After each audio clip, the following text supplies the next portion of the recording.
Somos Radio Resistencia, Revolución y Rebelde.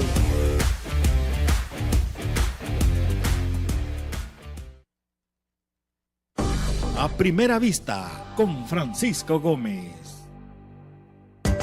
Los conceptos vertidos en la siguiente entrevista no son responsabilidad ni es la línea editorial del 106.9 FM Radio. La entrevista, el punto de vista de los profesionales en temas de interés nacional e internacional.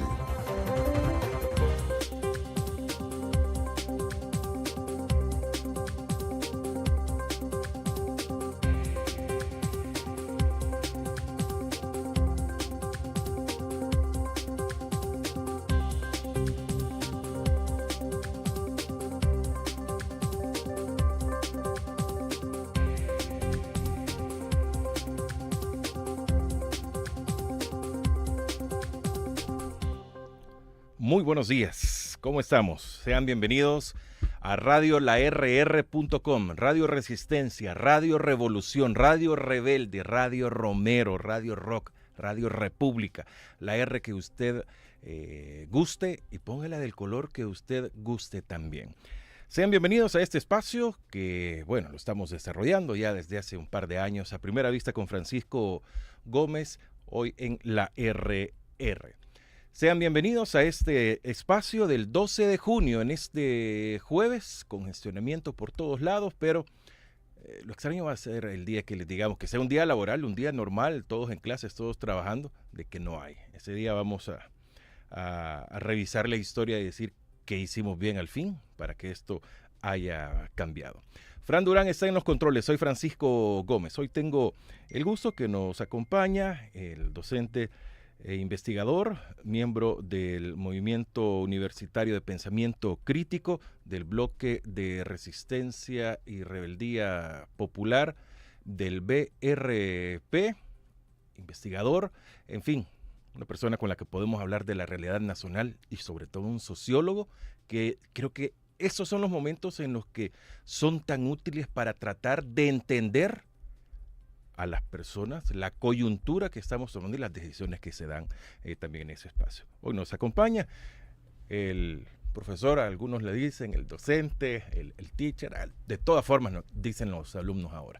Rafael Paz Narváez, ¿cómo está? Qué bueno que esté con nosotros, buenos días. Muy bien, muchísimo gusto saludar a todos y todas la audiencia y pues bueno, muchas gracias por la invitación a este muy concurrido programa. Bueno, que nos alegra que esté con nosotros, acompañándonos en esta mañana. Bueno, quisiera tocar varios tópicos para luego tocar un poco la coyuntura en general y tratar de entender lo que está sucediendo en nuestro país. La ley de agentes extranjeros ya fue, ya entró en vigencia. La forma, el método creo que todavía no es claro y falta muchísimo, pero muchísimo falta para que logremos entender quién sí, quién no, quién da el criterio, pero realmente qué significa la ley de agentes extranjeros y cómo beneficia o afecta a la sociedad, porque indirectamente va para la sociedad esta afectación que se puede dar. Va para la sociedad, efectivamente, pero va específicamente orientada a un sector de la sociedad. Sí. Creo que es una ley que está orientada directamente a despejar aquellos obstáculos a los proyectos de acumulación de enriquecimiento que promueve la actual gobernanza, el actual gobierno. Me referiré en primer lugar a la minería. O sea, una de las propósitos de esta ley es precisamente despejar todos aquellos obstáculos, tanto nacionales como locales, territoriales, que están en este momento siendo barreras de contención de este proyecto que la gran mayoría de salvadoreños y salvadoreñas tienen claro que es un proyecto de muerte.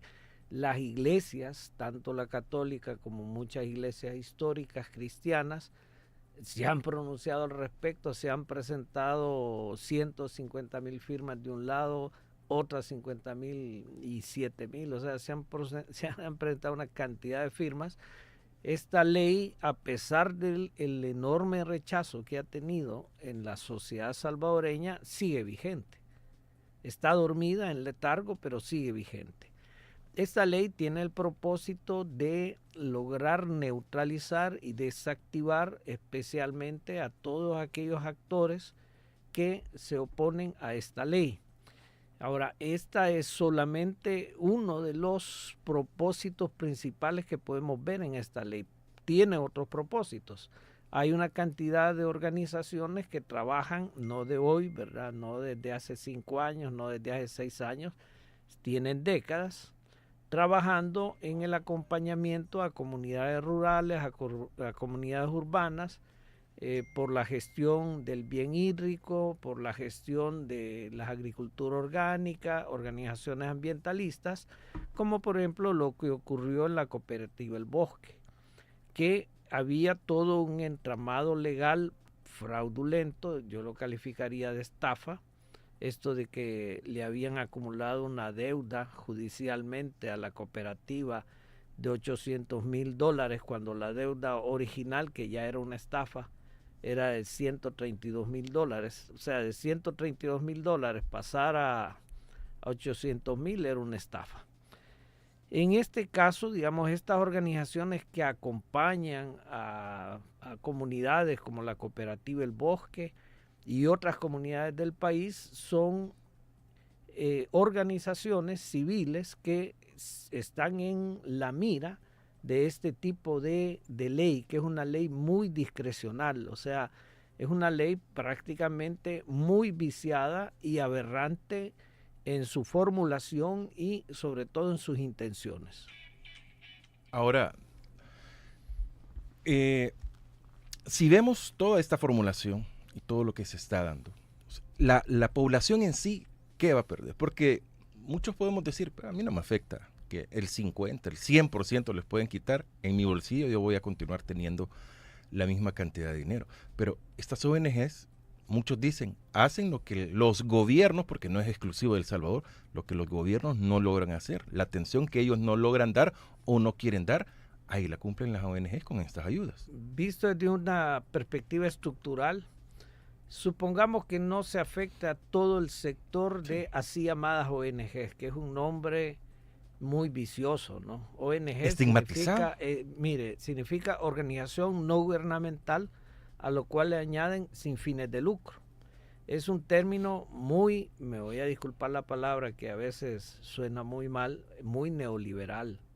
O sea, muy en el sentido de que aquí lo único que tiene validez y reconocimiento es el Estado, por eso tengo que diferenciar lo que no es gubernamental, y la empresa privada, por eso digo sin fines de lucro.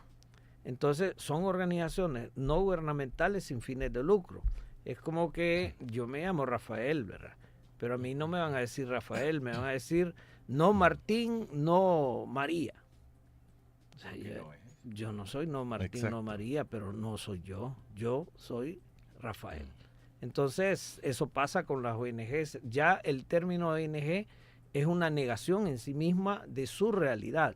Son organizaciones de promoción humana, son organizaciones de promoción del desarrollo, son organizaciones de promoción del ambientalismo, por ejemplo, o de inclusive de apoyo a la población con microcréditos, con lo que le llaman emprendimientos, etcétera, con una serie de estrategias que el Estado no aplica, pero que estas organizaciones civiles aplican. Entonces, ¿qué se pierde con esta ley? Primero, se van a perder una enorme cantidad de empleos para personas profesionales, técnicas y aún personas con una fuerza de trabajo calificada, digamos, de nivel básico.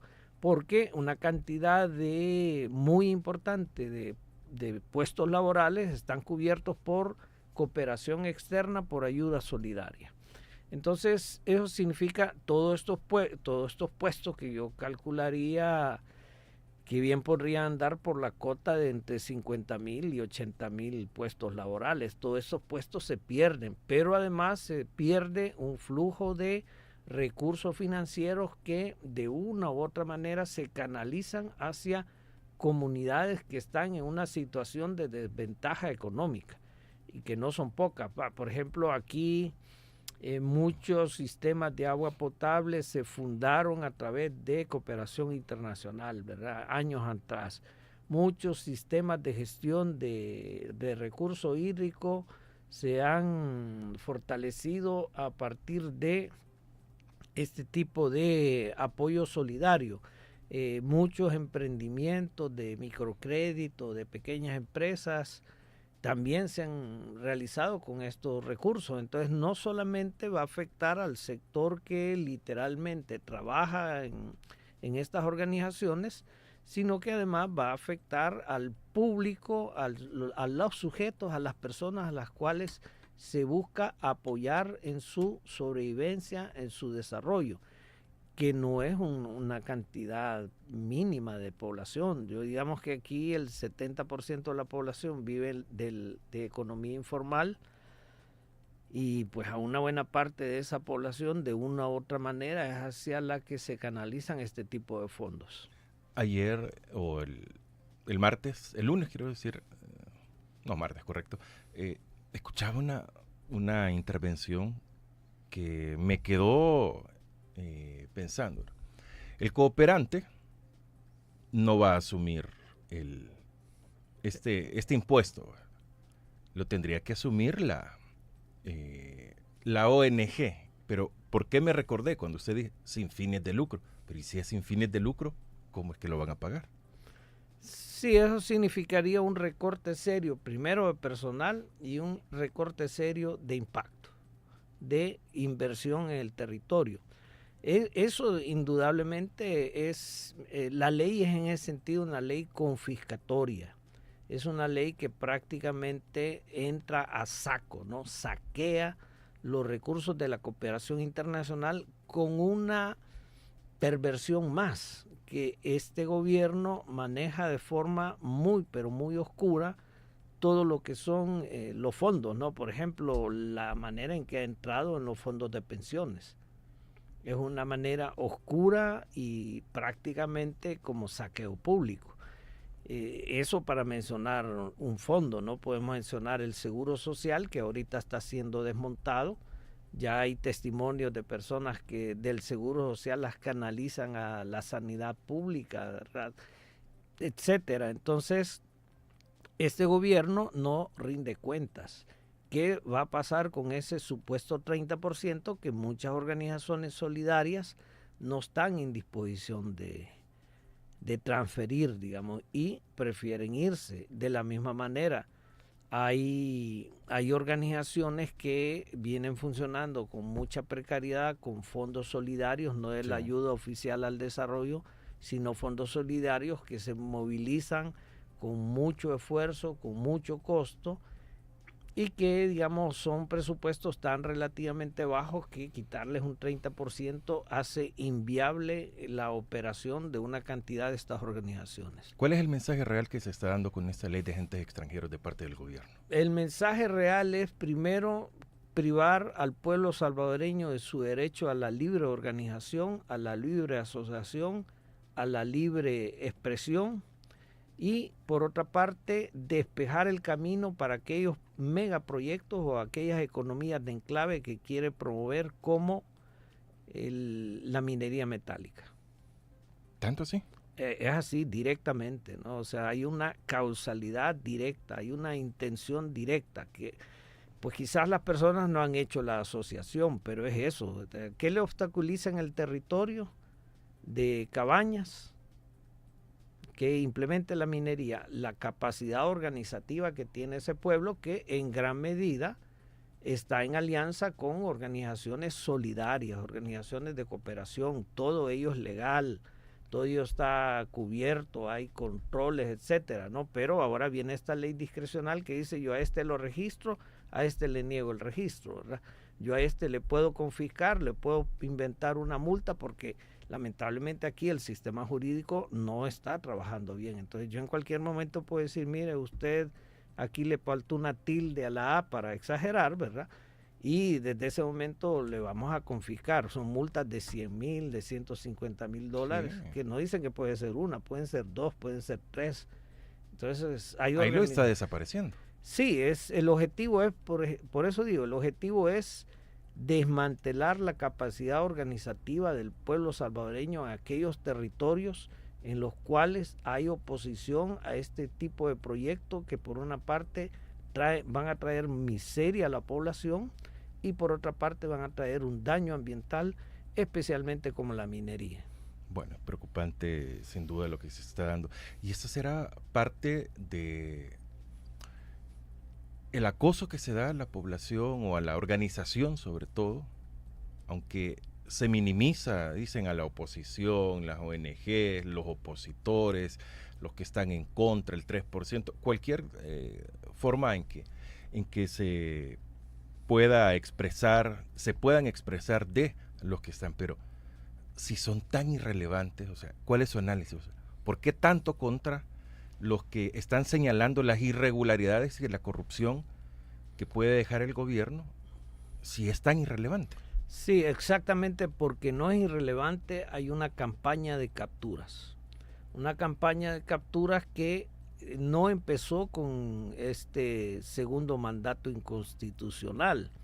Ya empezó especialmente contra sindicalistas desde el primer año, ¿no?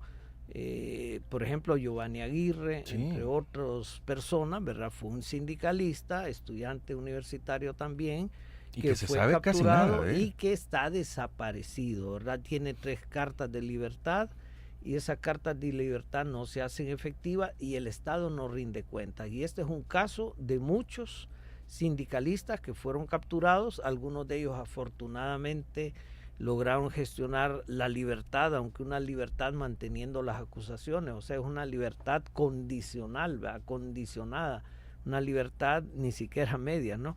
Entonces nosotros tenemos que el Estado de una parte ha utilizado la captura para neutralizar la organización popular, pero hay algo más grave todavía, que el Estado ha hecho una campaña de capturas tan vasta que se habla de que hay 85,000 personas presas. El Estado ha reconocido que al menos 8,000, como fue a reconocer la presidencia de Costa Rica, al menos 8,000 eran inocentes. A estas personas inocentes no se les ha dado plena libertad, se les mantiene todavía bajo la acusación y solo se les ha dado libertad en el sentido que ahora están en sus casas o en algún lugar. Pero veamos la cantidad de la cifra, 8,000 de 80,000, de 85,000, estamos hablando de un 8% de error, lo cual ya no es error, ya es algo intencional, o sea, no puede haber un error tan grande. Es el problema que te pusieron cuotas para capturas.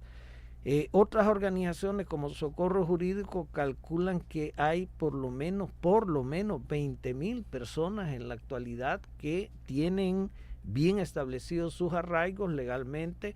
Algunos de ellos ya tienen carta de libertad y que no han sido liberadas. En el caso de Movir, por ejemplo, ha logrado obtener los arraigos y se los reciben, pero no les dan tratamiento. ¿Qué significa? Y más de 400 ya fallecidos. Y hay 400 reos, personas privadas de libertad, que muchos de ellos en condición de inocencia han muerto. ¿Y eso se puede considerar, como dijeron, el margen de error? Sí, ya no es un error. O sea, ¿qué es esto? Nosotros tenemos que en El Salvador opera el Estado contra el pueblo de una manera prácticamente genocida. Recordemos 1932. Aunque la cifra es difícil de constatar, se habla de 35,000 personas que fueron asesinadas, 32,000 personas que fueron asesinadas en aquella época, especialmente personas de pueblos originarios, de población indígena. Luego nosotros tenemos el 80, 81, 82, 83, en 3-4 años que mueren 60,000 personas salvadoreñas. Se obliga a un éxodo masivo. Esas 60,000 personas que murieron, muchos de ellos, la gran mayoría, a manos de los escuadrones de la muerte. No es cierto que murieron en conflicto, en combate, ¿no? Fueron asesinados por los escuadrones de la muerte. Esto que está haciendo este gobierno actual, solo en términos cuantitativos, solamente se compara con lo que ocurrió en 1980 y en 1932. Tener 80,000 salvadoreños y salvadoreñas presas, estamos hablando alrededor del 2.5% de la población que está en condición de cárcel, una enorme cantidad de las personas en calidad de personas inocentes que no están siendo sometidas a un debido proceso. Eso genera terror en el pueblo salvadoreño. El pueblo salvadoreño está muy inmovilizado por el mismo miedo que vivió después de 1932, el mismo miedo que se vivió en los años 80, aunque en los años 80 este pueblo tuvo la capacidad de remontar ese miedo y mantener una lucha en aquel momento prolongado por la democracia, ¿no? Realmente se buscaban cambios más profundos que simplemente una convivencia democrática, pero lo que dio fue una convivencia democrática. Quisiera mencionar que en esta campaña de terror que se da de capturas, la Universidad de El Salvador tiene acciones en el territorio, precisamente en este territorio que es objeto de esta ley de desmantelar la organización. Me estoy refiriendo a la facultad, especialmente a la facultad multidisciplinaria paracentral, en la cual hay compañeros y compañeras investigadores que van al terreno y que en el terreno apoyan el desarrollo comunitario, apoyan la gestión territorial local, la gestión ambiental local. Pues esos compañeros y compañeras, ¿verdad?, especialmente algunos compañeros, están siendo objeto de tipos de persecución que, digamos, me llevan a mí a advertir que esta ola de capturas, esta campaña de capturas que se está dando en la actualidad, pareciera ser que está a punto, ¿verdad?, en las próximas semanas, ¿verdad?, estaría prácticamente cerniéndose contra personal de la Universidad de El Salvador. ¿Y eso qué buscarían? O sea, ¿qué se logra con eso? Porque hemos visto diferentes sectores, que una captura, que amenaza, que vienen y pueden desmantelar organizacionalmente algo, dinamitar. No estoy hablando de dinamita, sí, sino que simbólico. Exactamente, o sea, de las bases de cada organización también, poner en duda, hacer que lleguen a las direcciones de organizaciones personas infiltradas, entre comillas. O sea, ¿por qué esto? ¿Por qué mensajes para cada sector? De a poco. Sí, yo creo que en este caso el riesgo, que es un riesgo que hemos medido, se concentra en la zona paracentral porque es la zona donde se proyecta la explotación minera. No es casualidad que una de las primeras olas de captura que se dieron fue contra 5 compañeros defensores ambientalistas de ADE Santa Marta. Eso no es casualidad. Hay compañeros de la Universidad de El Salvador que tienen no años, tienen prácticamente décadas de venir cooperando en esta función de apoyo a la gestión del desarrollo territorial, apoyo a la agricultura orgánica, apoyo a pautas ambientales. Hay compañeros que han venido trabajando en esto durante muchísimos años. Hay compañeros y compañeras que trabajan, por ejemplo, en el levantamiento de censos comunitarios de población y hacen un apoyo con la investigación y la proyección social de la Universidad de El Salvador en las zonas de Tecoluca, en las zonas de Jiquilisco, en las zonas de Cinquera, en las zonas de Cabañas también, ¿verdad? San Isidro, Huacotecti, Victoria, etcétera, ¿no? Entonces, estos compañeros en este momento están siendo prácticamente blancos, ¿no? Porque nosotros hemos tenido informes de seguimientos por vehículos sospechosos y de personas que llegan a preguntar de forma muy rara y muy maliciosa, ¿verdad?, a la universidad por ciertas personas. Entonces sí tenemos indicios, estos indicios se han visto en como antecedente de otras capturas aquí en El Salvador. Entonces sí tenemos indicios que personal de la Universidad de El Salvador está en este momento en una situación de riesgo.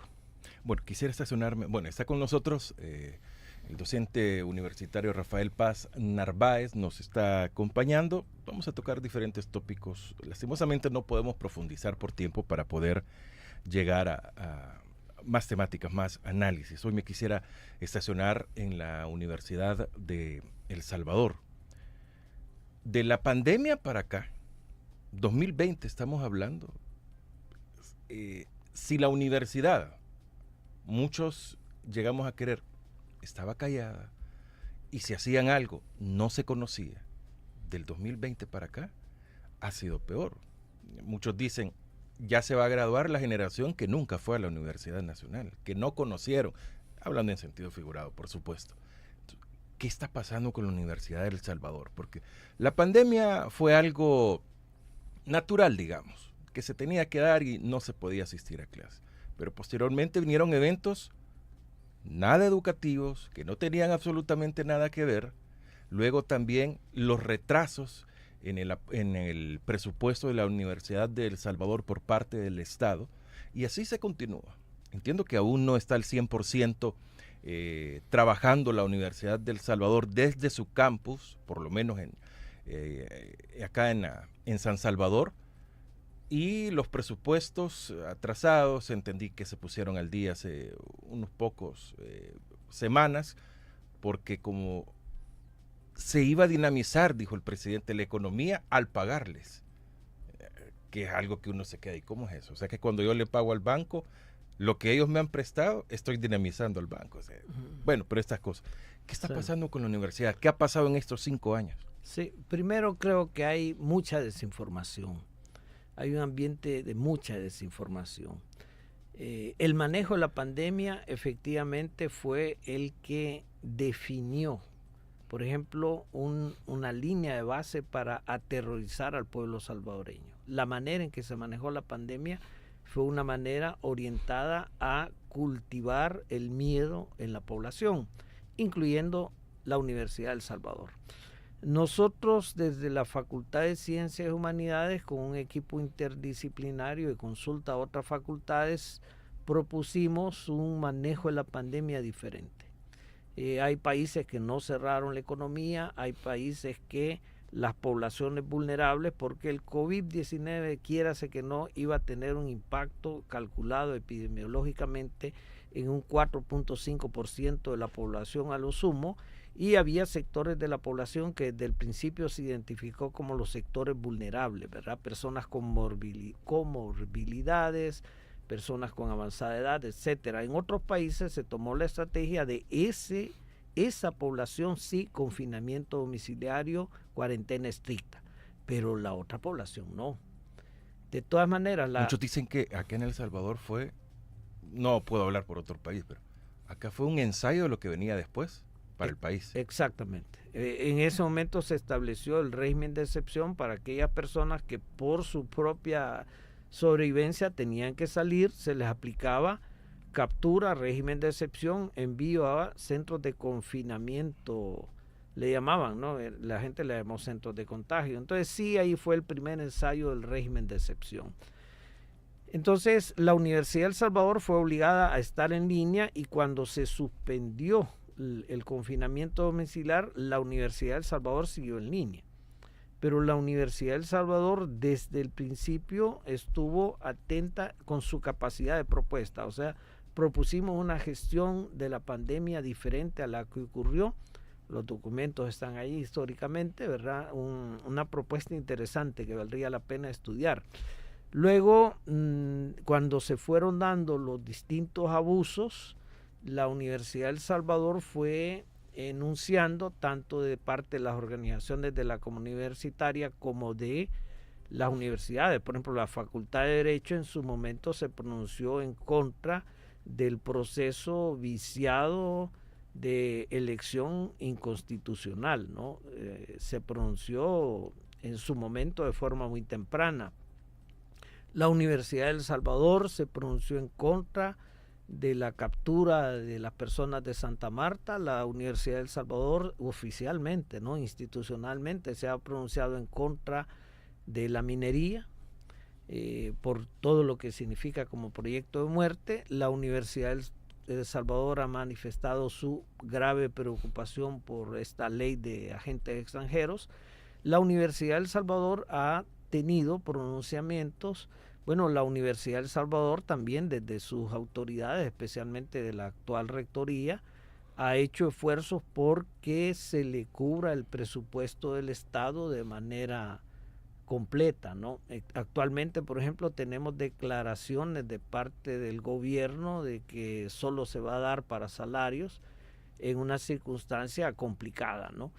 Y además ya se adeudan, la última vez que yo tuve información, ya se estaban adeudando 2 millones y más o menos 2 millones y medio de que no se está pagando completo, ¿no?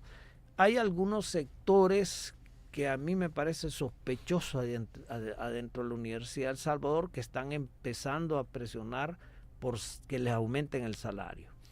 Uno puede entender que la necesidad de aumento de salario, especialmente para trabajadores administrativos, ¿verdad?, que a veces tienen un salario más bajo, está muy bien que se le sube el salario, un aumento del salario mínimo, porque se reconoce que el costo de la vida ha subido, pero a mí me parece que algunos grupos al interior de la Universidad de El Salvador están empezando a presionar, por ejemplo, por bonos, en un momento en que el presidente en su discurso dijo, ¿verdad?, bueno, la Universidad de El Salvador tiene autonomía, ¿verdad?, ahí sí ellos malgastan el salario. Entonces me parece que hay unos grupos que al interior de la Universidad de El Salvador están trabajando de forma concertada con el gobierno para darle argumentos a una intervención, ¿no? Porque ellos han entendido una intervención. De hecho, cuando el INDESMOB entró en la UES para habilitar los edificios, para alojar atletas, ellos le llamaban intervención.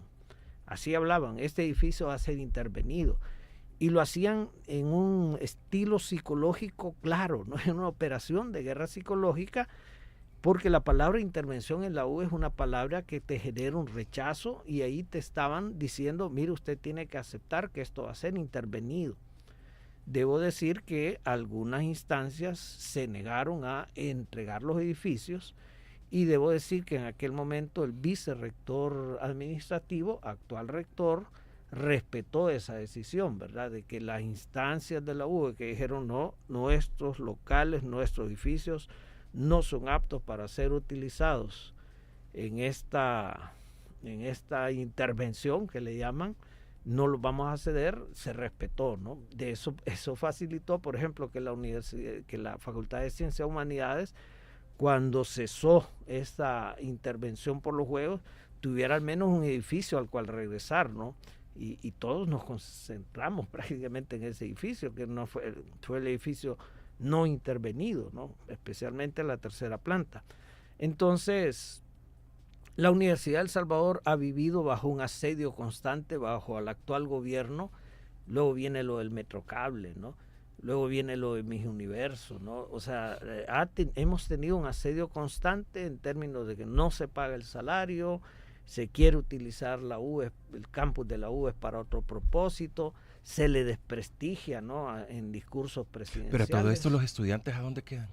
Mire, hay compañeros de organizaciones como FES, como ACESUES, que muy dignamente han encabezado las marchas del 30 de julio con mucha dignidad, que siguen haciéndose, que son marchas, si se quiere, conmemorativas, ¿verdad? Sí. Pero sí se han hecho. Cuando se hizo una caravana para exigir al Ministerio de Hacienda que se pagara el presupuesto, los compañeros y compañeras estudiantes, especialmente de FED, de ACESUES, pero también de otras organizaciones de derecho y de otras facultades, acompañaron a presentar esa carta. Si quieren, no fue completamente masiva, ¿no? Fueron alrededor de 10 vehículos, pero se hizo una caravana. Luego, cuando se capturó aquel joven directivo de agronomía, la Sociedad de Agronomía, aunque fuese con gran temor y muy pocos de ellos, pero salieron a protestar por la libertad de este compañero. Entonces,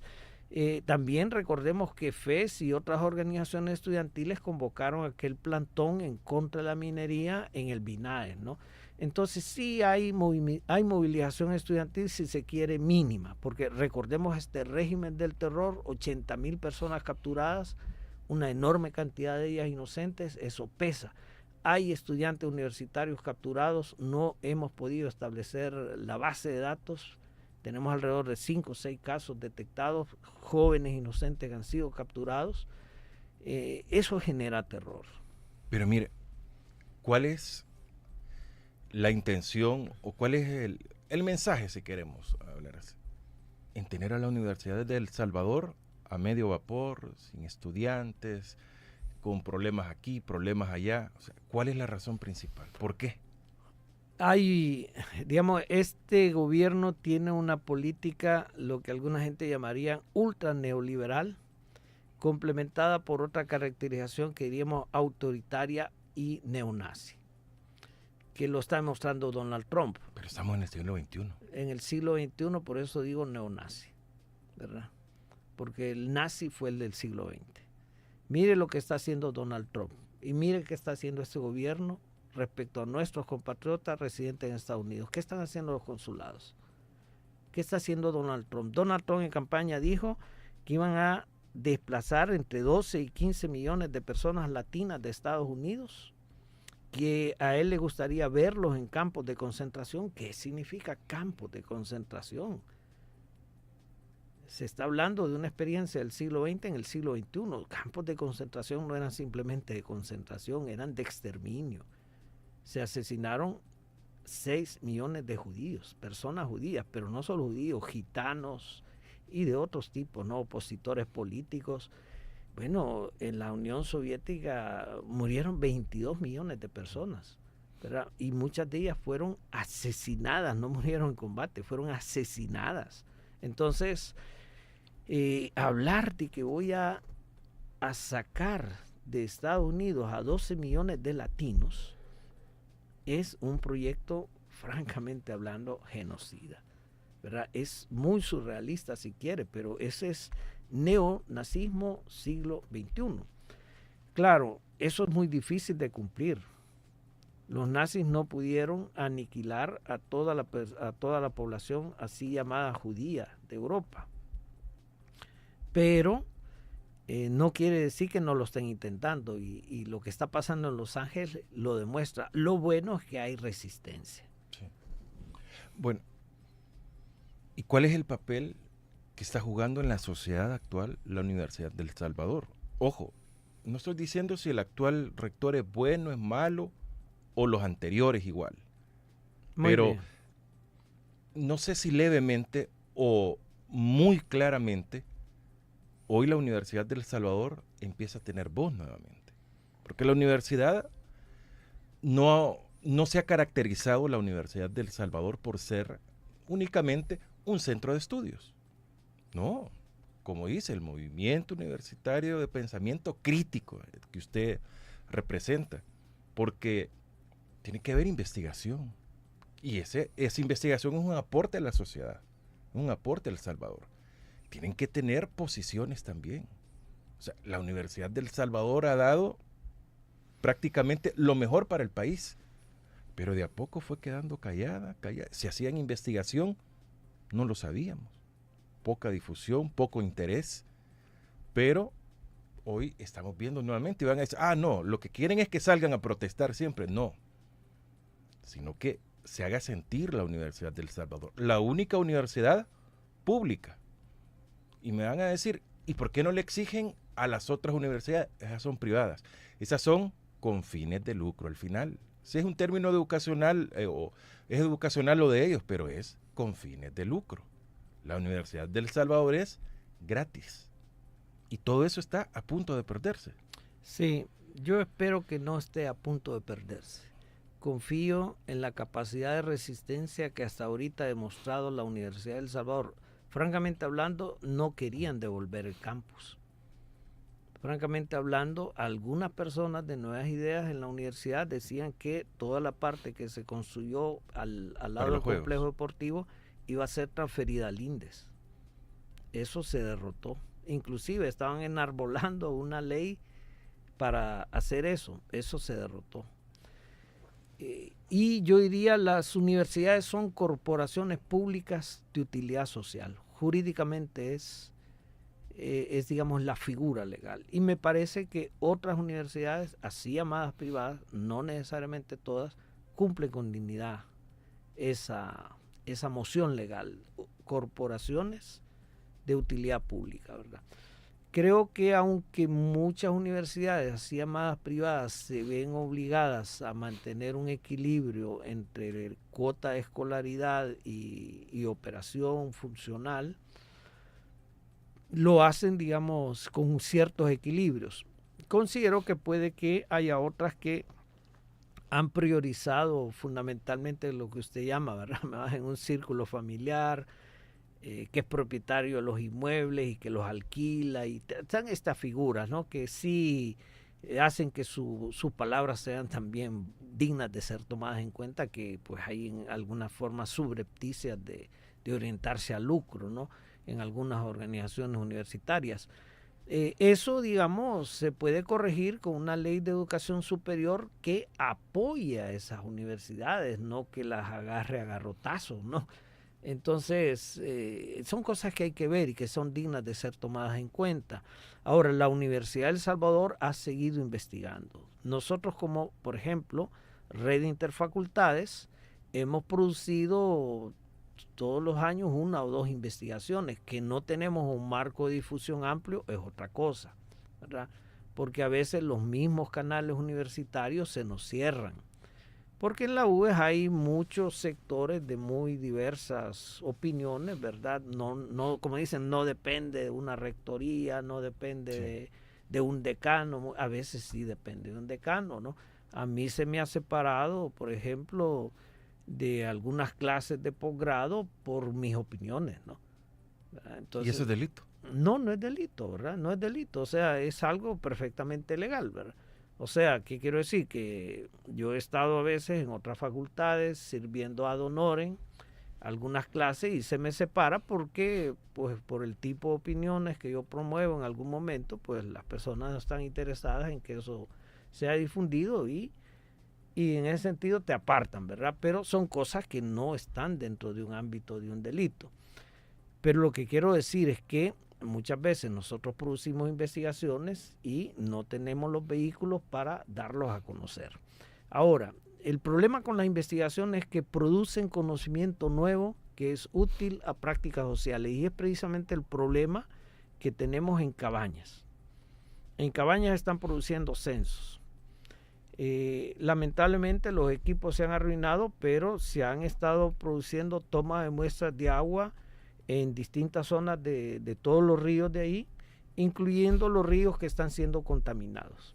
¿Qué hace el actual gobierno con los informes de investigación de ríos contaminados, como el caso de San Sebastián? Los declara secreto de Estado, porque eso de reserva es secreto de Estado. Entonces te dice, entonces el Estado no está para el pueblo. ¿Cómo voy a ocultar el tipo de contaminación que tiene un río? Y si la Universidad de El Salvador está produciendo investigación científica, analizando los diferentes tipos de contaminación que hay en los territorios producidos, por ejemplo, por el secot, por las azucareras, por otras plantas, ¿verdad? Por querizas, que son gravemente contaminantes en algunos casos. La Universidad de El Salvador produce investigación. Y por esto es que algunos docentes están en riesgo de ser perseguidos y capturados en las próximas semanas. Yo quisiera entender algo, y me centro también en el tema de la minería. Cuando regresa todo esto de la minería, cuando el presidente anuncia de que eso va a haber y que Dios puso y todo eso, y en muchísimos otros casos, siempre he considerado de que nosotros como comunicadores, o sea, al tema de la minería, a los primeros que podríamos consultar es a la Universidad de El Salvador sobre el tema, por la investigación, por el conocimiento, porque ahí están, y me van a decir, es que no son todólogos. No, ahí en la Universidad de El Salvador, ya nos emocionamos aquí, ahí en la Universidad de El Salvador están todos, eso no cabe la menor duda. Pero, ¿y yo a dónde puedo acudir? ¿A un maestro, a la facultad, a una escuela, a la rectoría? ¿O hay miedo? No, ¿O no hay investigación? Porque hay yo le digo algo, y por experiencia propia, y he consultado en diferentes temas, y todo se queda, te lo voy a contar, pero no puedo dar opiniones. ¿Es prohibido? Sí, es prohibido por el propio miedo. Como, Eso es diferente, como dijo Pedro Joaquín Chamorro, ¿no? Que por cierto terminó mal, pero lo hicieron terminar mal, pero dijo, cada quien es dueño de su propio miedo. Sí. Ahora, la Universidad de El Salvador necesita personas que se apropien de ese miedo y lo dominen y lo trasciendan. Y no hay una persona, hay muchas personas en la Universidad de El Salvador que están haciendo una gestión de ese miedo en beneficio de la nación y la población. Y eso significa, en la Universidad de El Salvador hay capacidad de investigación de distinto tipo. Hay compañeros, por ejemplo, que no quisieron opinar respecto a la problemática de los derrumbes en los chorros. Y que tienen conocimiento, Y que que tienen aportar. conocimiento. Porque una cosa es, y disculpe, su opinión técnica de conocimiento y otra ya es la personal. Porque usted me puede decir, o yo le puedo preguntar cuánto es 2 más 2. Técnicamente usted me va a decir 4. Pero si según su opinión ya empieza a argumentar y la cosa empieza a cambiar. Pero técnicamente 2 más 2 es 4. Usted da su opinión técnica. Sí, bueno, yo diríamos que mi opinión personal, cuando doy una opinión personal pública, como persona de la Universidad puede de El separar. Salvador, por eso digo, no lo puedo separar, ¿no? Si estoy aquí como sociólogo, como docente de la Universidad de El Salvador, mi opinión debe ser fundamentada. Políticamente, filosóficamente, científicamente. Y se procura que así sea. Y ahora, el movimiento universitario de pensamiento crítico, ¿cómo nace y para qué es?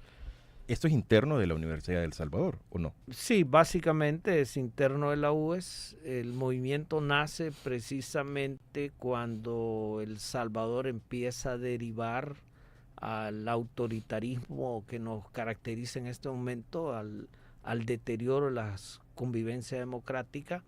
En ese momento y sobre todo con la agresión a la Universidad de El Salvador, Sí. con este asunto de que te confinan.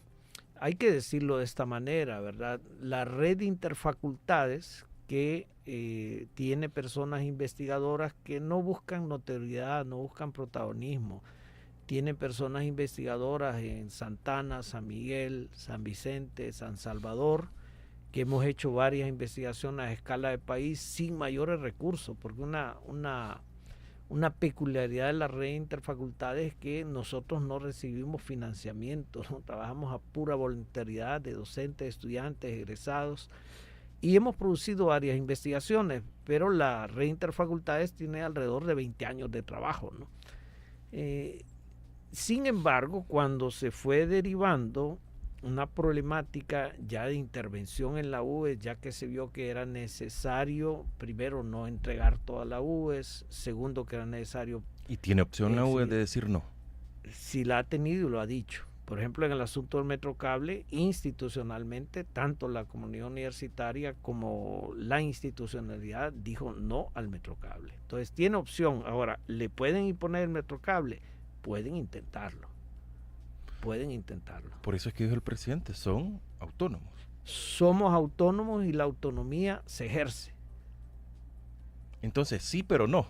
No, sí, pero sí. No, actualmente. Mire, el o problema, del 2020 el para problema acá. es sí, pero ¿qué pasó en el 19 de julio del 72? Sí, pero te intervienen. Entonces ahí sí, pero no.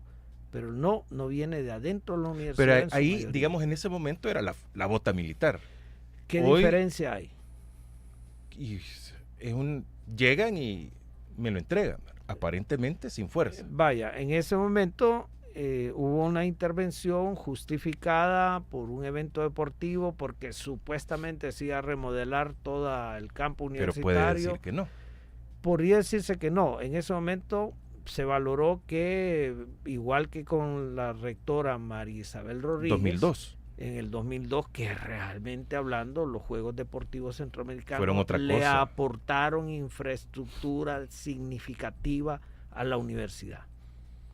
Entonces, algunas personas le dieron el beneficio de la duda, inclusive credibilidad, de que se iba auténticamente a mejorar el campo universitario. Es que se habló y todavía maravillas. como un año antes hubo terremoto y se aprovechaba para arreglar lo que había dejado el terremoto. En el también. caso de la 2002, exacto. Sí, por supuesto, digamos, el uso que se hizo del campus en el periodo de la doctora Marisabel Rodríguez, el uso que fue durante un mes, ¿no? La universidad suspendió clases alrededor de 3 meses, no 6 meses. O sea, se diseñó la cosa de tal manera que la universidad no dejó de funcionar. Y que la universidad, cuando terminó el evento deportivo, recibió con mucha prontitud los edificios, y se construyeron algunos edificios nuevos. O sea que ahí no hay nada que decir, fue una cosa muy bien hecha y muy bien intencionada, ¿no? Pese a que era un gobierno, alguna entidad de derecha, neoliberal, etcétera, pero aquello salió bien.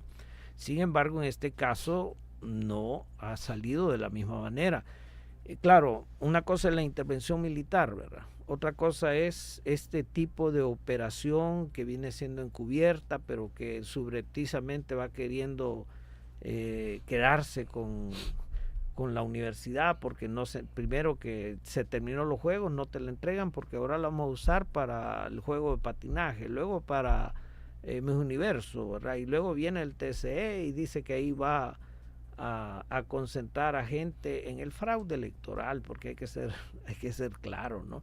Nuevas Ideas utilizó la universidad para alojar a todos los operativos que tuvieron en el fraude electoral, ¿verdad? Y como Universidad de El Salvador, a menos como comunidad universitaria, nosotros protestamos en su momento, denunciamos en su momento ese uso indebido y vergonzoso del campo universitario. Entonces sí han habido situaciones graves en las cuales se ha abusado de la Universidad de El Salvador. Nosotros esperamos haber estado a la altura del momento. Quizás como en otras ocasiones, como digo, la mucha población estudiantil está desactivada, ¿no? Pero desmotivada. Pero me parece que es algo que puede cambiar.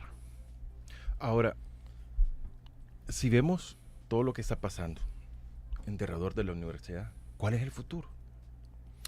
El problema de Porque la entiendo, disculpe, sí, que aprobaron una ley de que palabras más, palabras menos, y hablándolo también en campechano, ¿no? Si hay dinero, le dan a la universidad. Si no, no. Sí, el problema es que hay dinero. Siempre hay dinero, aunque sea mal Pero pueden habido, decir que no. de préstamos. El problema es que dicen que no. El problema es que nosotros tenemos aquí en este país una estrategia jurídico reformista, pero un reformismo que está orientado a la acumulación de sectores, en el cual promulgan leyes o mencionan leyes, las dejan durmiendo, y cuando encuentran que hay condiciones de imposición, las activan. Me refiero, por ejemplo, a esta ley de agentes extranjeros que ya se había planteado hace 2 años, y en aquel momento no hubo condiciones para implementarla por la protesta de La comunidad entidades internacionales de cooperación.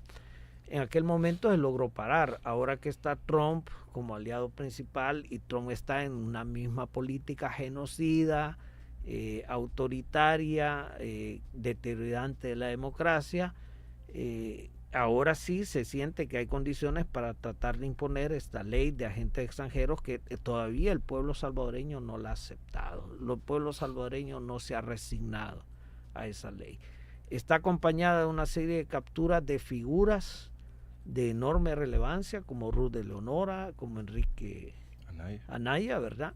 Pero el pueblo salvadoreño no se ha resignado. La nación salvadoreña no se ha resignado. De la misma manera, nosotros tenemos durmiendo un letargo esta ley de educación superior que anula la existencia de la Universidad de El Salvador. Entonces, en los planes del gobierno, la Universidad de El Salvador, su meta es aniquilarla históricamente, para imponer a largo plazo este tipo de proyecto de país que tiene básicamente una economía de enclave, como la minera, por ejemplo. Pero la economía de enclave no está orientada solamente a la zona de cabañas, está orientada también a las zonas costeras. Una economía enclave, ¿qué significa? No es como el enclave bananero, ¿verdad? Que todas las ganancias van para la empresa bananera, pero al menos te contrato, muy mal contrato, y la gente vive muy mal siendo mano de obra de la bananera. La economía de enclave contemporánea muchas veces ni siquiera tiene un margen de contratación de la población local que diga que va a resolver la problemática de ingresos de la población local. O sea, la población local es desalojada. Alguna gente le llaman a esto gentrificación, ¿no? En otras palabras, ¿qué pasa si viene una economía enclave en las costas? Te meten cadenas hoteleras, resorts, traen población que habla inglés, chefs que cocinen al gusto internacional, camareros, etcétera, y la población de acá, ¿qué? Quizás con suerte va a sacar la basura. ¿Cuántos? Entonces, el modelo del país al que se vamos es ese. Un país de primer mundo, porque va a tener empresas de primer mundo enclavadas acá. Y la población local ya ni siquiera va a tener la opción de emigrar a Estados Unidos, porque literalmente te van a recibir a balazos.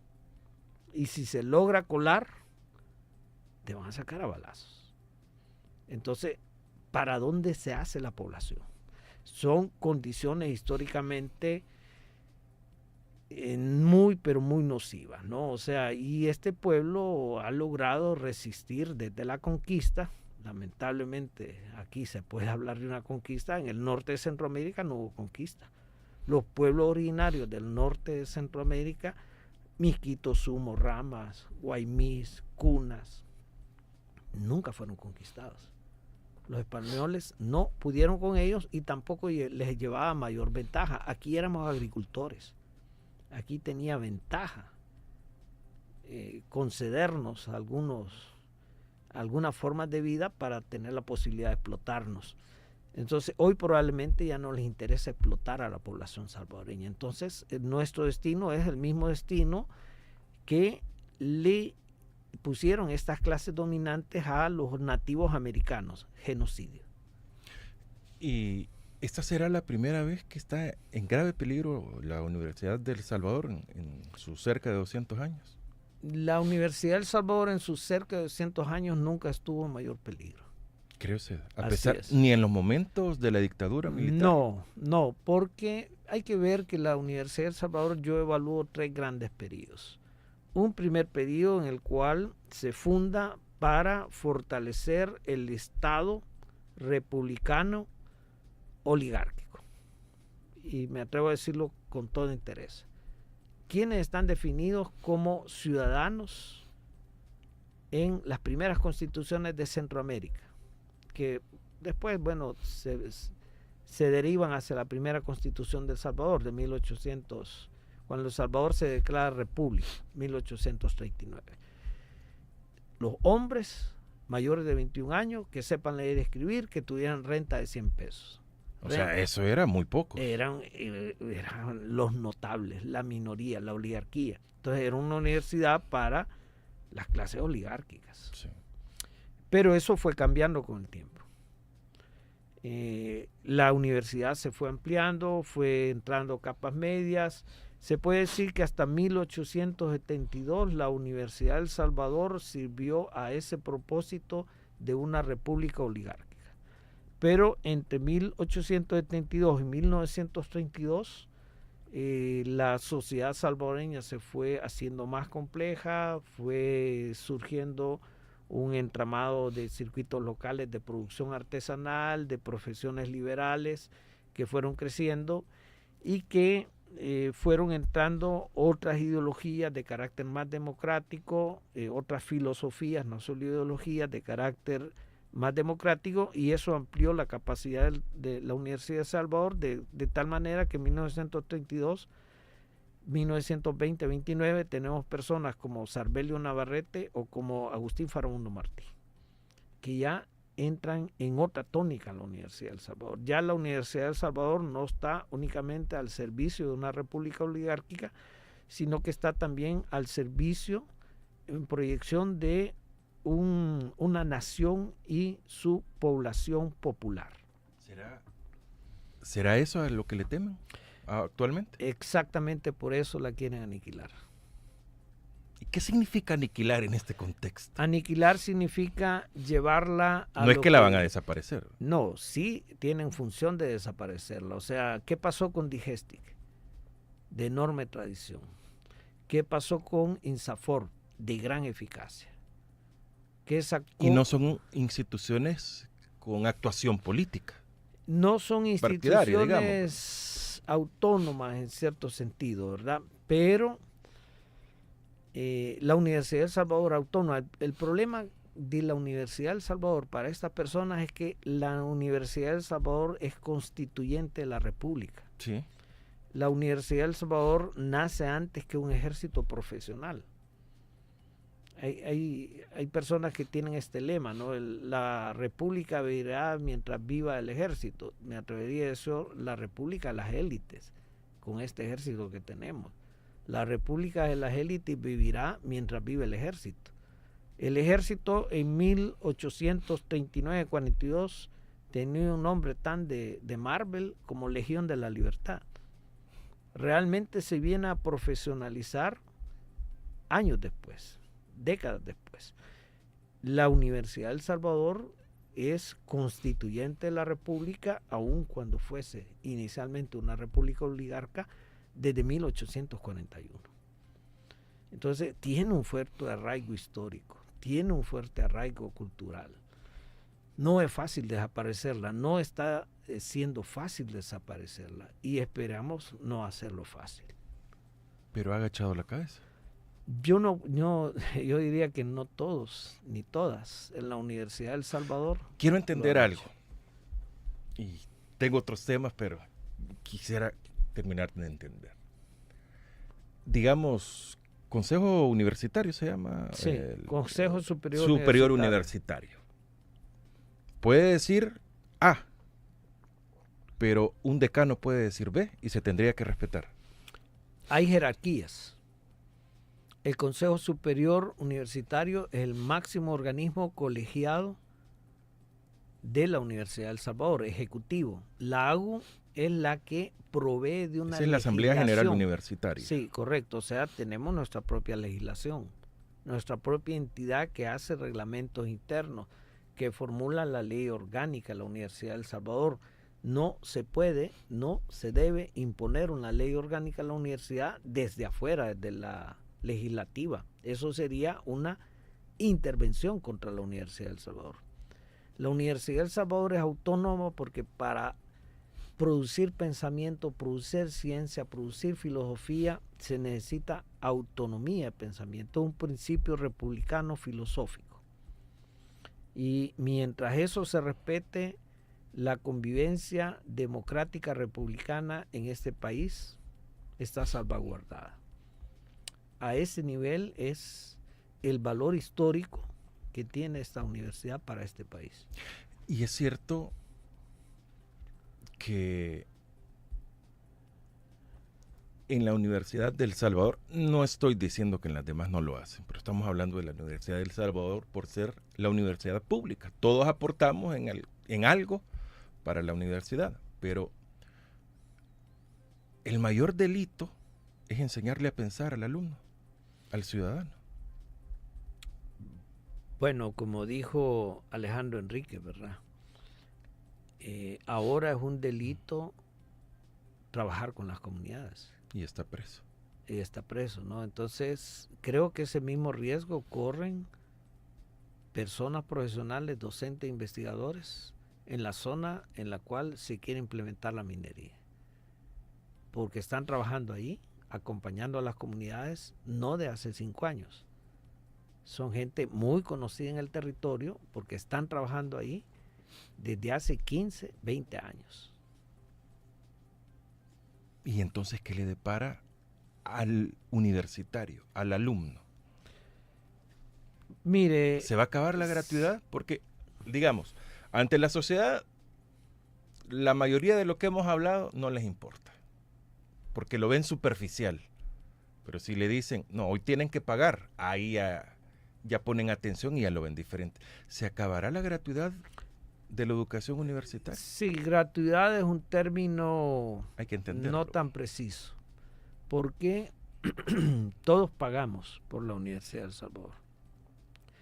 Todos pagamos IVA, muchísimos pagamos renta, hay otro tipo de impuestos que se pagan y todos esos impuestos hay un Ministerio de Hacienda que lo recoge y hay un presupuesto establecido por ley que debe definirse la Universidad de El Salvador. O sea, la Universidad de El Salvador es estatal, pública y autónoma. Y en ese sentido la sostiene el pueblo salvadoreño, la nación salvadoreña. Entonces, realmente no es gratis. La palabra gratis me parece a mí un tanto demagógica, ¿no? Que algunas personas dijeron, bueno, logramos la gratuidad. O sea, la Universidad de El Salvador en ese sentido, pues bueno, es pública y los costos los cubre el Estado. El posgrado no es gratis. Si usted quiere hacer un posgrado, aún en la Universidad de El Salvador, debe hacerse su propia beca, ¿no? Debe pagar la matrícula, mantenerse usted y su familia y pagar las investigaciones que un posgrado supone. Entonces, no es completamente cierto decir que la Universidad de El Salvador es gratis. Hay que decir, por ejemplo, lo que significa que después de los acuerdos de paz, la Universidad de El Salvador tuvo una capacidad autónoma de construir esa segunda y tercera planta, que significa tener posgrados. Eso es un hito histórico. O sea, hasta antes de los acuerdos de paz nosotros teníamos grado académico, licenciatura, ingeniería, doctorado en medicina, que era un doctorado y que se vale como tal. Es un doctorado en toda la regla. El único prácticamente, bueno, teníamos doctorado en Derecho también, que también valía la regla. Ya no hay. ¿No? Ahora se redujo a licenciatura. Y el doctorado en Derecho significa más años de estudio. O sea, hubo algunas modificaciones, pero nosotros tenemos varios doctorados. Ya no uno, tenemos varios doctorados y algunos de ellos de generación propia, completamente autónoma, ejerciendo nuestra soberanía del conocimiento.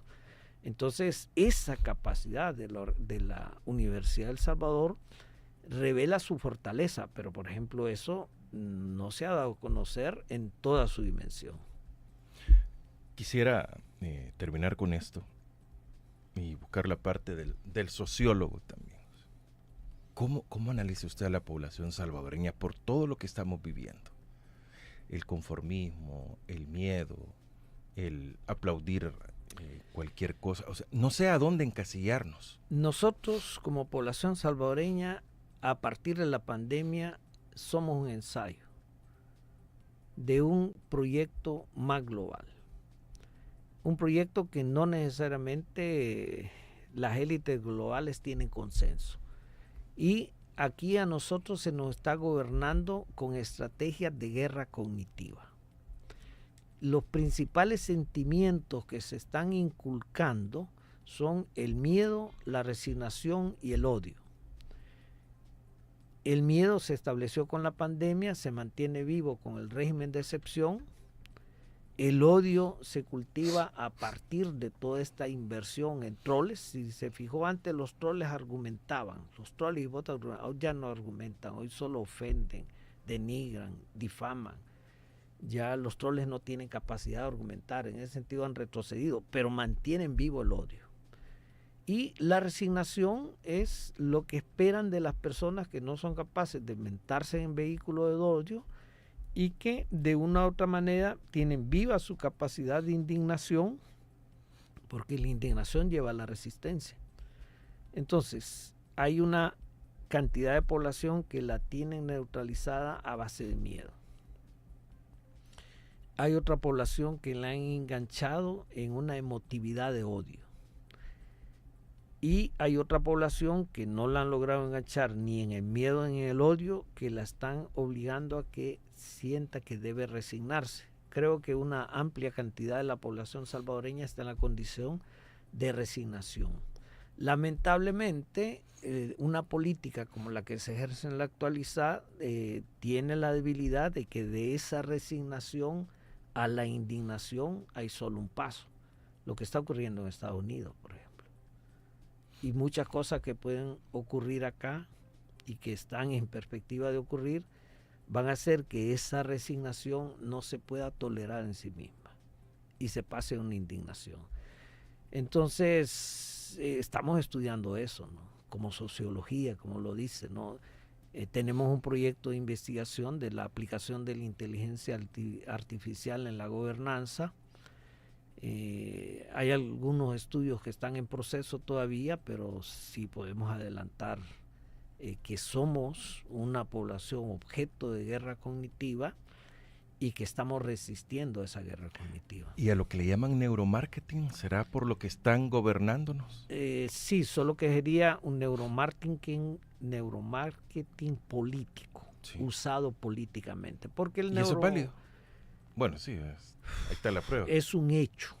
Probablemente no sea legal. De hecho, muchos marcos legales en muchos países, hay que notar, por ejemplo, Uruguay, que tiene vanguardia en este aspecto, tiene un cuidado particular con el uso de los datos masivos que se genera con todas nuestras participaciones en Internet. Es decir, hay gobiernos que han previsto que esto no debe hacerse. ¿Por qué? Por ejemplo, los datos masivos que producimos nosotros con toda nuestra interacción en el ciberespacio. Esos datos son nuestros datos, pero nosotros no tenemos acceso a esos datos. ¿Quiénes tienen acceso a esos datos? Ni control. Meta, Google, Amazon, etcétera, ¿no? Y esos datos son muy caros. Entonces, ¿quién compra esos datos? Los puede comprar el gobierno. Por algo Google acá, ¿cuánto le pagó, no? No le paga la Universidad de El Salvador, pero para Google hay una cantidad de millones asignados, ¿no? Porque tienen los datos nuestros y a partir de esos datos intentan condicionar nuestra forma de sentir, nuestra forma de pensar. Eso se llama guerra cognitiva. Y es muy real en el país. Es un hecho. Y vamos a más. Bueno, cuando la guerra cognitiva tiene sus límites, ahí entra Clausewitz, ¿no? La guerra es la continuación de la política por otros medios, pero ya no necesariamente solo cognitiva, ¿no? Por eso está preso personas como Enrique Anaya, por eso está presa personas como Ruth Eleonora, como Alejandro Enríquez, como Atilio Montalvo, como Eugenio Chicas, como Fidel Zavala. Mire, y dentro de la sociología, ¿podemos catalogar como miedo en la población? Sí, hay definitivamente miedo. La población lo expresa directamente. Pero si Mario Martínez o Carmen Pérez no pertenecen, no son activas partidariamente dentro de la política, no pertenecen a ningún sindicato, no pertenecen a ninguna organización de la sociedad civil. Es más, ni siquiera van a misa, al culto, no opinan. ¿Ellos por qué deben de tener miedo? Y lo tienen. En neurociencia, si usted instala un hábito o una condición emocional durante 23 días a una persona, tiende a inerciar, o sea, tiende a volverse permanente. Con la pandemia, a la población salvadoreña se le obligó ideológicamente justificada a estar confinada 83 días y a tenerle miedo al COVID. Los mensajes presidenciales, por ejemplo, eran orientados a decir, usted se va a morir, métase bajo la cama, obedézcame. Ahí se estableció, eso ya era guerra cognitiva. Después de eso viene el régimen de excepción. Y el régimen de excepción es deliberado, que se captura a inocentes y alguna gente que ha cometido delitos. Es deliberado para establecer miedo. Inclusive lo dice este militar que fue policía, que murió en este accidente de helicóptero. En un momento determinado, una entrevista, dice, bueno, se captura un inocente y entonces ¿cuál es el chiste? O sea, está grabado, ¿no? Entonces, claro, cuando uno hace una lectura desde un enfoque interpretativo, uno comprende cómo caen estas cosas en una lógica. Entonces, nosotros tenemos que se cultiva el miedo en la población a través del régimen de excepción, por eso no desean dejar de seguirlo una y otra vez promulgando. porque necesitan que la población tenga miedo. Y eso se puede cambiar. Sí. Pero, porque seamos realistas, una investigación como las que ustedes hacen sin recursos es casi imposible. O sea, como dicen, solo se juega en el físico, pero ¿cuántos pueden hacer esto? Mientras el aparataje gubernamental tiene todo el recurso para continuar. Yo estoy de acuerdo que hay una descomunal asimetría en la correlación de fuerzas. Pero creo que de la parte nuestra está la dignidad. Y eso no tiene precio. Y no tiene precio. Es un bien intangible. ¿Y qué debería hacer la población? ¿Qué deberíamos hacer en el día a día? O sea, ¿cómo abrimos los ojos? Bueno, me parece que poco a poco la población está emigrando de la resignación a la indignación. O sea, lo que Pero está ese es un ocurriendo proceso. es un proceso. Es un Es proceso. un ciclo, como dicen. Podría ser un ciclo, ¿verdad? Pero es algo que la misma población, en la medida en que la arrinconan a la incapacidad de sobrevivir, va a reaccionar. Por ejemplo, ¿qué pasó con estos 8,000 vendedoras informales que fueron desalojadas del centro de El Salvador? La cota de migración en El Salvador pasó de 70,000 al año a 150,000 al año. Una gran cantidad de ellos se fueron. Otra gente que se sintió insegura por el régimen de excepción porque vieron que trabajaba por cuotas, no por realmente perseguir delito, o jóvenes que fueron obligados en algún momento a recoger el paquete de la extorsión sin ser ellos miembros de las que los denunció la tendera con toda la razón, fueron gente que buscó emigrar. Y emigraron delincuentes también, huyendo del régimen de excepción. Entonces, aquí se duplicó la migración. Pero te están cerrando las puertas por todos lados, como población, como pueblo. ¿Qué pasa cuando te cierran todas las puertas? ¿Qué pasa como aquel chiste, verdad? No te puedes bajar del árbol hacia el norte porque está un león, hacia el sur está un tigre, hacia el oeste está un oso. Entonces le dije, no, pues vos lo que querés es que me coma el tigre, ¿no? Entonces, ¿qué pasa cuando ya no tenés alternativas? Esa es la gran pregunta. Sí, correcto. Entonces, allí el pueblo decide. O sea que el ciclo de este país de convulsión está a la vuelta de la esquina. Y trataremos de evitarlo. Porque, pero y entonces, como dicen, ¿cuál es la ruta? Bueno, esa tiene una respuesta muy clara, ¿verdad? En la calle, pero más allá de esa respuesta clara, yo pienso que como nación salvadoreña debemos buscar un desplazamiento pacífico al cual se tiene políticamente derecho. No estoy diciendo nada que esté, digamos, orientado a denigrar a nadie. No, solamente estoy diciendo el pueblo salvadoreño tiene derecho a elegir, a asegurar tener gobernantes que velan auténticamente por sus intereses. Bueno, perfecto. ¿Me permite leer algunos comentarios? Muy bien. Está con nosotros el docente universitario, sociólogo, investigador, miembro del Movimiento Universitario de Pensamiento Crítico del Bloque de Resistencia y Rebeldía Popular, Rafael Paz Narváez. Está esta mañana con nosotros. Y ojo, ¿cuál es la intención también de que esté Rafael con nosotros? De que pensemos. O sea, como dicen, pensar es gratis. Estrenémoslo. No nos resignemos a decir sí a todo. Debemos preguntar. Debemos conocer derechos y deberes.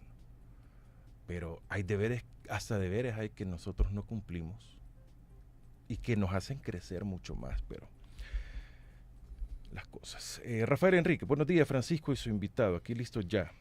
Ayudemos al canal con like, muchas gracias. David Álvarez Silva, buenos días, paisanos. Saludos. La economía salvadoreña sobrevive gracias a las remesas del hermano lejano. Y vienen sorpresas para ese sector. Ya de parte de Estados Unidos ya hay, pero de parte de El Salvador vienen también. Saludos, Sedhu, ¿cómo está? Saludos a todos los salvadoreños. Y no piensen que ese 30% que le robaron a las ONGs lo van a usar en algo bueno. Ese es otro tema, ¿no? Se ocupa el pretexto de la cooperativa, el bosque. Pero ¿y qué va a pasar después de que se cubra esa cantidad? Sí, o sea, es claramente una trampa, un fraude, una estafa. Es un pretexto. O sea, de aquí nos agarramos para. Sí, está claramente orientada a desarticular la organización popular y social. Buen día, Francisco y su invitado. Saludos desde Oregon, Estados Unidos. El dinero alcanza cuando nadie roba, gritaba el inconstitucional. Y hoy raspando ollas y cacerolas. Y va por el fondo de las ONG sin olvidar las remesas del hermano lejano.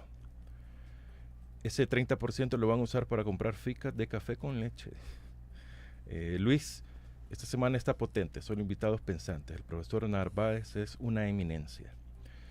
Sedhu, solo falta organización guerrillera para completar el ciclo. ¿Se está tratando de...? No, yo creo que el pueblo salvadoreño tiene una amplia experiencia en sufrimiento que no vale la pena repetir. Creo que hemos alcanzado una madurez política que nos puede permitir desplazar un gobierno, aunque sea de una naturaleza tan oprobiosa como el que tenemos, sin recurrir a la violencia. Creo que tenemos una cantidad de recursos, estrategias y disposiciones de carácter pacífico que nos pueden permitir desplazar lo que es justo que sea desplazado y que además tiene un término. Y el término ya pasó. Ahorita estamos en un periodo inconstitucional.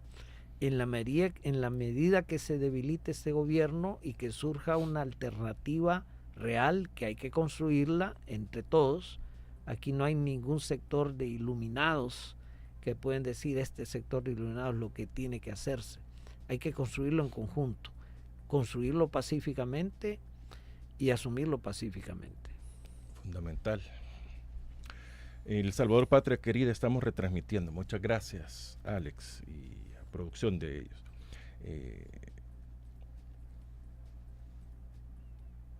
Nayib, esta vez te van a dar en la guillotina junto a tu María Antonieta. No a la explotación minera, hacia la vida del pueblo salvadoreño. La lucha sigue. René Holanda, saludos Rafael. Enrique Mejía, saludos. Vamos a Jeus, dejen de adorar al becerro dorado. ¿AGEUS? AGEUS, Asociación General de Estudiantes Salvadoreños, que todavía hoy por hoy está desactivada. Esa era la pregunta. Sí, no existe de momento.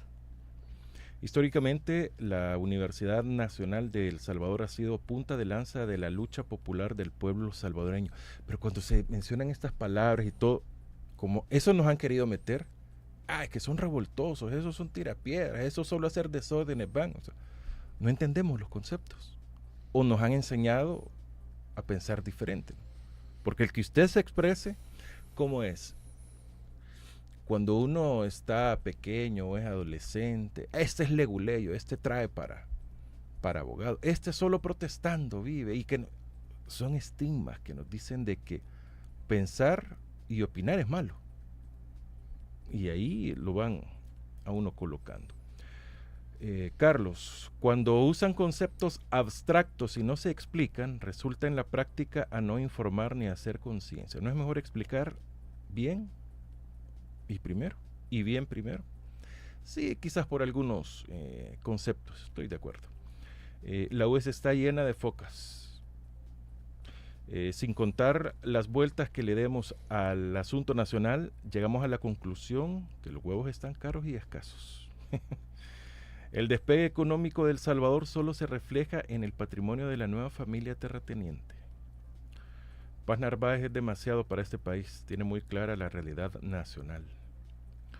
Buenos días. Temas delicados e interesantes, pero peligrosos. En El Salvador no se puede hablar, les pueden apresar. Nada de fácil para ustedes. Apoyemos al canal y el riesgo desde afuera. Y el riesgo desde afuera es fácil hablar, ¿no? Aquí es una osadía y esa es una realidad, ¿no? Aquí es exponerse cada vez que se opina. Indudablemente hay un riesgo, pero diríamos que como Universidad de El Salvador tenemos una responsabilidad también. Claro, Sí. exacto. Buenos días, Francisco, su invitado. Buen enfoque que hace. Saludos desde Costa Rica. Según me cuentan, en estos días hay muchas orejas en la Universidad del Salvador. ¿Será verdad? Siempre han habido, ¿eh? Siempre han habido y siguen habiendo. Proyecto genocida al estilo Gestapo. Es posible. Muy posible cuando existen criminales israelitas asesorando al dictador. Está muy rodeado de malas mentes de otros países, ¿no? Bueno, el país ha sido tomado como un ensayo relevante, ¿no? ¿Cree usted? Sí, definitivamente. La idiosincrasia del pueblo salvadoreño está contaminada por los vendepatria. Google, $500 millones para manipular las redes sociales. Cada vez que usamos el celular nos exponen a mensajes sutiles, prepago y prediseñados a la medida, como ir a un sastre. La voluntad del pueblo salvadoreño está sometido por el terror del asqueroso régimen de excepción y por el hambre. Debemos contagiarnos del virus de pensar y opinar para participar y transformar. Eso es fundamental, la participación en todo. No hay dinero para educación, agricultura, salud. Solo alcanza para aumentar el presupuesto de la bota militar. Eso está claro y documentado sobre todo. En todo lugar hay orejas, hasta en la familia. Están ciegos y defienden al bachiller. Póngale nombre, ese 30% es un robo descarado. De 1932 a 1980 pasaron 48 años. Del 80 hasta hoy llevamos ya 45. O sea que como quien dice el ciclo se empieza a completar. Voy a repetirlo. Lastimosamente la mayoría de la población no se educa y estos programas nos abren los ojos y oídos. Pueblo, despierte. La construcción de una alternativa debe ser endógena y desde abajo o se corre el riesgo de otra manipulación. Lo peor de todo esto es no incorporar el genocidio al pueblo palestino por parte de nuestros generadores de contenido. ¿Por qué le compra su armamento a los genocidas sionistas? Es que si nos metemos en eso, como dicen, eso es otro pisto ya, y bastante complicado. Lastimosamente se me cerró la primer señal de TikTok, estamos en la segunda, y leo algunos comentarios. Perdí más de 100 que teníamos en la otra. En eso es experto Bukele, en hacer quedar bien, inerte, inmóvil, sin hacer nada. Mis respetos para sus opiniones muy coherentes y argumentadas. ¿Quiénes son los pseudomarxistas? El sistema político autoorganizado, época de eje de empresarios, profesionales, obreros y campesinos. La población deberá abstenerse de comprar y gastar, afectará la economía y afectará al gobierno. Lo complicará y verá que no estamos de acuerdo con ellos. Son acciones, ¿no?, duras. Tenemos, dice, bueno, eso ya lo había leído. Entiendan, el marxismo no funciona. Todos queremos ser ese bachiller tan inteligente. Sí funciona, el problema es que se volvieron ricos, por ello perdieron el apoyo. Endógena, solo tengo las luces de mi carro. ¿Algún comentario sobre los comentarios? No los puedo leer todos. Pero... Sí, bueno, hay muchísimos comentarios, ¿verdad? Nos vamos a quedar con una filosofía. Decir que una filosofía no funciona es un poco relativo y sobre todo si en algunos aspectos algunas filosofías han contribuido con premisas científicas. Está como decir, bueno, la ley de la gravedad no funciona, la lucha de clases no funciona. O sea, ¿qué quiero decir? ¿Verdad? Si usted toma el marxismo por lo que hizo un partido en particular, un país en particular, puede enunciar que no funciona. Pero yo creo que Newton sigue funcionando, ¿no? O sea, fuerza igual a masa por aceleración, aunque hay otros referentes, otras teorías que explican otros momentos y dimensiones del universo, igual sigue siendo muy, muy funcional, ¿no? Y lo mismo la ley de la gravedad, entonces Pasteur sigue funcionando, ¿verdad? Entonces, Alguien dijo en algún momento que las personas en el siglo XXI iban a ser marxistas a la manera que en el siglo XX se era posteriano en biología, ¿no? Es decir, pues hay cosas que ya están establecidas que no hay que andarlas proclamando en lo que son porque quedaron como conocimientos básicos humanos, ¿no?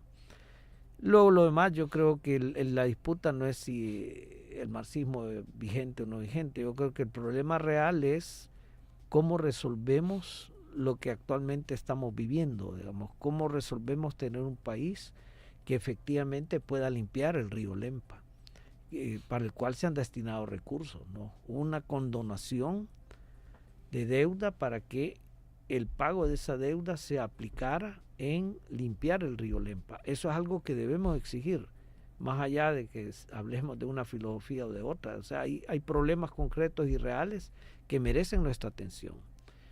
Por ejemplo, nuestro país no es viable como país si seguimos ensuciando al nivel que estamos ensuciando nuestra principal arteria hídrica, ¿no? Nuestro principal río, que es el Lempa.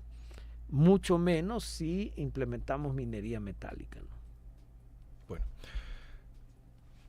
Rafael Paz Narváez, sociólogo, investigador, docente, miembro del Bloque de Resistencia y Rebeldía Popular, del Movimiento Universitario de Pensamiento Crítico, nos ha acompañado. Y cierro con otra pregunta. Un docente, un comunicador, un ciudadano, un político, partidista, un común, ¿tiene derecho a pertenecer a alguna organización de la sociedad civil? ¿Es malo? No, está no solo constitucionalmente reconocido, es que si no estuviera constitucionalmente reconocido, de todas maneras tuviera necesidad de hacerlo. Entonces es un hecho histórico, que posteriormente se reconoció como derecho. Perfecto, muchas gracias por venir y esperemos de que próximamente podamos platicar y, como decía don Armando Bukele, aclarar conceptos. Sí. Gracias, Rafael. Bueno, pues, de acuerdo. Hasta pronto. Entonces. Muchas gracias a todos por habernos acompañado. Continúen con radiolarr.com. Viene la máquina del tiempo. Hoy son las cortavenas. O sea, pues es música romántica. Así que ahí quédense con Fran Durán. Mañana muy temprano estará con nosotros Franklin Martínez, comunicador social y el experto en marketing político. Roberto Duón, vamos a analizar lo que ha pasado, o vamos a hablar de lo que ha pasado esta semana en el país, en el análisis de la semana que hacemos todos los viernes. Así que los invito para que nos acompañen. Esta entrevista ya está disponible en X, en Facebook, en YouTube, en TikTok vamos a sacar algunos resúmenes. En las redes sociales ustedes también pueden ver clips, lo más destacado de cada entrevista y también, bueno, los clips son parte, ¿verdad? Pero hay un momento destacado que es más largo que también lo compartimos. Eso se los hacemos y les dejamos los extractos para que piense un poquito menos, pues se lo damos un poco ya masticado, pero que lo tome, lo comparta, lo comente y lo más importante, lo analice. Si le sirve, nos va a agradar. Siempre decimos, con una persona que le vamos a cambiar a diario, ya es ganancia para nosotros. Gracias por estar con radiolarr.com. Siempre tu radio.